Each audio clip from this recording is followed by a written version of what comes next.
Are you scared that you might fail in business because owning a business may not really be for you? Do you think that there are people out there who are cut out to be business owners and there are those who are not? Do you believe that you can own a successful business even if none of your ancestors are business owners? This video is part 2 of our 3-part series, 3 ways to tell if business is really for you. Hi, welcome to Mami Negosyo's Business Tips number 39.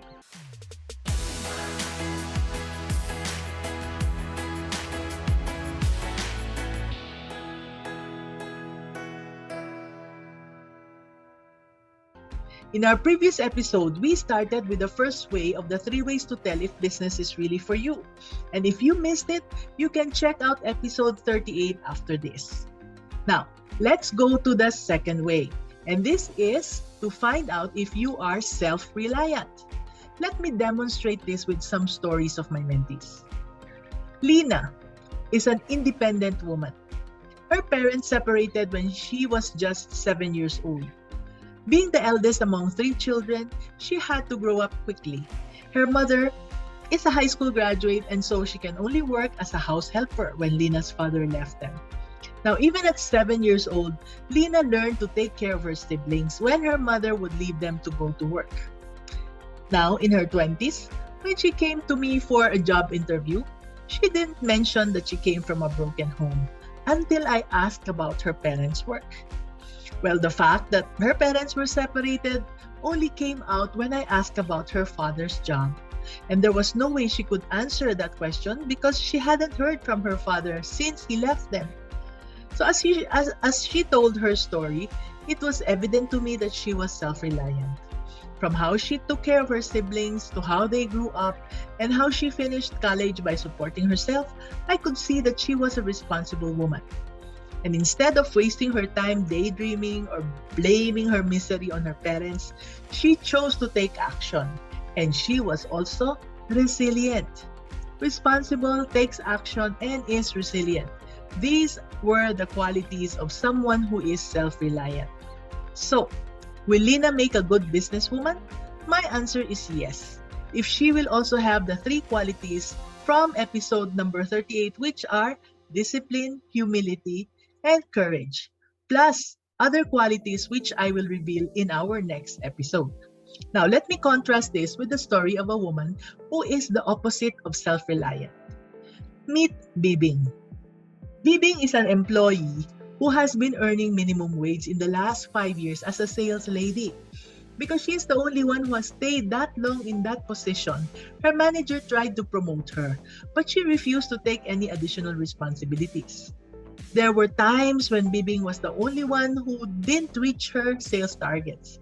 And when she was confronted, she'd come up with reasons like, well, it was raining, bad weather, no customers, foul smell of neighboring stores, and so on and so on.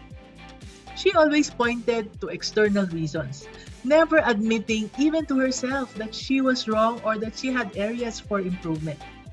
But Bibing would always talk about her dreams of finishing college someday so that she can apply for the job of a public school teacher. That, according to her, was her ultimate ambition. Whenever she was offered to take a work schedule that would allow her to enroll in a few subjects towards her dream, she'd say, maybe next sem, but then she'll never take action. Several years ago, Bibing and her batchmates were trained in Excel so that they could improve their reports. Because she could not type, she couldn't catch up with the lessons. So when the instructor saw this, she gave Bibing extra time to work on a typing tutor software to improve her typing speed. She tried it once or twice and then she gave up. This was one of the reasons why she did not want any promotion. She knows that promotion meant that she had to learn how to type so that she could make reports in Excel. If only she tried after every failure she had, she would have been one of the supervisors or managers already. 2 women. Bibing was not self-reliant while Lina was. Only Lina has the potential to succeed as a business builder. She was responsible, an action taker towards her dreams, and resilient. Why are these qualities needed? Well, Rich Dad Poor Dad author Robert Kiyosaki defines business according to his cash flow quadrant. We won't go into details about the 4 ways on how to make money as mentioned in the book. For this topic, let me just share with you this important point. Kiyosaki said that you don't have a business if you don't have 2 very important things. 1 is a system, and 2, people working on that system. The system in a business is something that you as a business builder creates. There is nobody who can create it for you because it's your system. How can you create that if you are not self-reliant? How can you create a system if you blame everyone except yourself? The only way to create a system is to take action. Try out the system in your mind and tweak it until it works. This needs a lot of patience and resilience. And when the system you created starts to work, then you can hire and train the right people to apply the system for you. Now, are you self-reliant? Are you responsible? Are you a dreamer who takes action? And are you a resilient person? If yes, then you might be cut out for business. If not, know that nobody is born self-reliant. And now that you know it, you can always work on improving your self-reliance. Okay? Were you able to do the assignment I gave you in the last episode, which was to think of your big why in starting a business?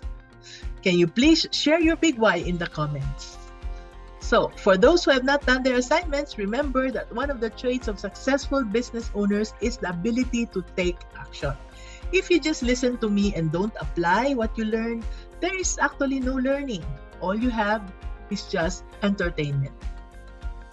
So, was that helpful? I hope you learned something new from this video. And if you did, please make sure to share this with a fellow aspiring entrepreneur.